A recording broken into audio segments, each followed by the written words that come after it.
د کالیفورنیا ډي ام وي د پرمټ د پراکټس امتحان ته ښه راغلاست. درېیمه برخه. 21مه پوښتنه: دا بایسکل چلوونکی کومې خواته سیګنل یا اشاره کوي؟ اول: چپه لاس ته. دوم: راتلونکي سټاپ ته. درېیم: راسته لاس ته. ځواب: چپه لاس ته.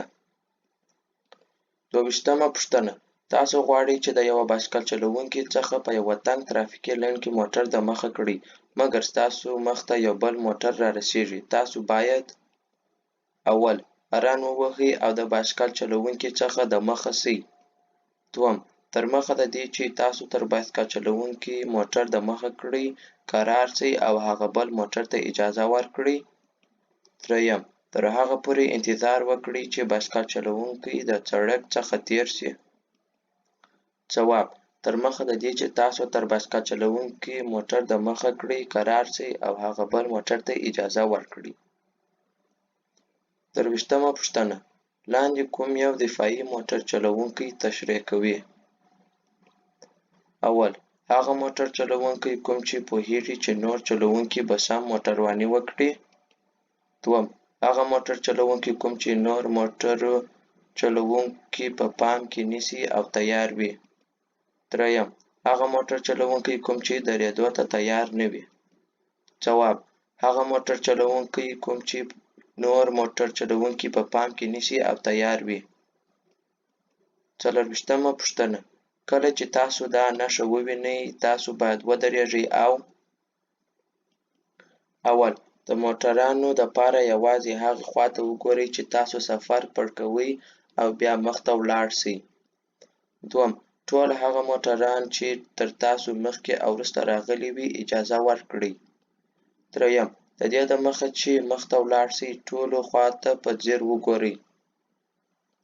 ځواب: د دې دمخه چې مخ ته ولاړ سئ، ټولو خواوو ته په ځیر وګورئ. 25مه پوښتنه: په لاندنیو موټرانو کې کوم یو باید هر وخت د ریل ګاډۍ تر سړک د تېرېدو دمخه ودرېږي؟ اول: هغه ټرک چې زهرجن یا خطرناکه مواد پکښې بار وي. دوم: هغه غټ موټر چې کښتۍ یې کیبل یا ټوکرۍ وي. درېیم: هر هغه موټر چې 3 یا ډېر اکسلونه ولري او د 4000 پاونډه څخه ډېر وزن ولري. ځواب: هغه ټرک چې زهرجن یا خطرناک مواد پکښې بار وي. 26مه پوښتنه: کله چې په خاموش باران یا واوره کې موټر چلوئ، نو باید له کومو څراغونو څخه استفاده وکړئ؟ اول: ډیم یا لو بیم څراغونه. دوم: فل یا های بیم څراغونه.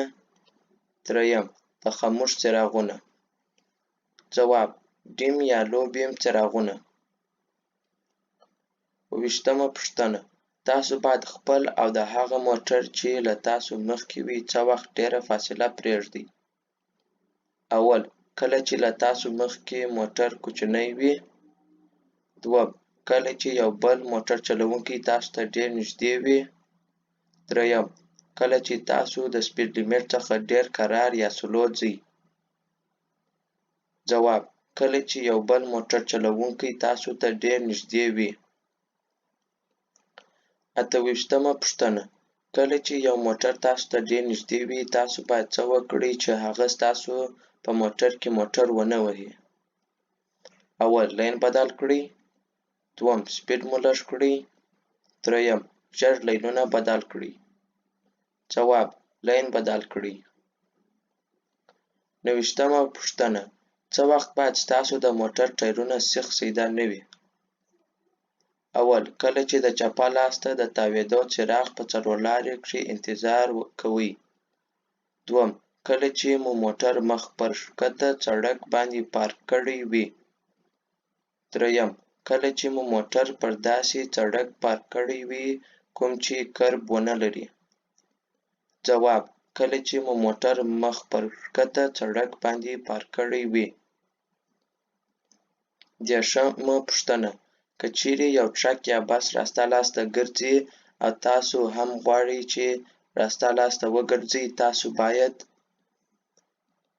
اول: د ټرک یا بس تر مخه سئ او ژر وګرځئ. دوم، انتظار وکړئ چې ټرک یا بس وګرځي او بیا تاسو وګرځئ. دریم، د ټرک یا بس او کرب ترمنځ ځان ځای کړئ او وګرځئ. ځواب: انتظار وکړئ چې ټرک یا بس وګرځي او بیا تاسو وګرځئ. د دریمې برخې پای. ګرانو لیدونکو، که تاسو غواړئ چې نور پراکټس امتحانونه وګورئ نو زموږ یوټیوب چینل سبسکرایب کړئ او د ټیک ټاک پیج مو فالو کړئ.